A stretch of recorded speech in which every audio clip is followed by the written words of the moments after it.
Hello guys, আজকে আমি অনেক দিন পর বেরোচ্ছি অরিত্রর সাথে। অ্যাকচুয়ালি আমার ডেলিভারি টাটা হওয়ার পর এই টাটা ফার্স্ট আমরা বেরোচ্ছি টাটা। ঠিকঠাকভাবে। তো মেয়েকে রেখে গেছি তার ঠাম্মির কাছে, আর এখানে আমরা একটু ক্যাব মেরে নিলাম। যাই হোক, এখান থেকে আমরা যাব একটু শপিং করব। আমার কিছু শপিং করার ছিল, দেন এখান থেকে যাব আমরা আজকে ডিনার করতে। তো ডিনার করতে আমরা ফাইনালি যাচ্ছি দিবাপিতে। প্রেগনেন্সিতে তো আমি কিছু খেতে পারিনি, রেস্ট্রিকশন ছিল পুরো।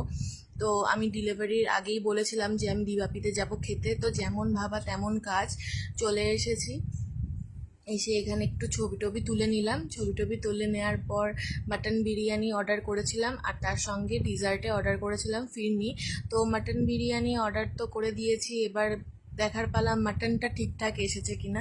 তো অরিত্র ওখানে মাটনটা ঠিকঠাক দেখছিল, এবার আমিও এখানে দেখছিলাম। আরে বাপরে, মাটনটা এত গরম ছিল, হাত পুরো লাল হয়ে গেছে আমার।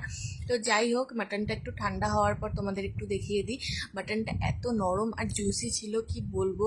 রাইসের কোয়ালিটি তো তোমরা জানোই, যারা যারা খেয়েছো, খুবই ভালো। আর ফিরনিটা কিন্তু আমি ফার্স্ট টাইম ট্রাই করলাম, সত্যি আমার কাছে খুব ভালোই লেগেছে।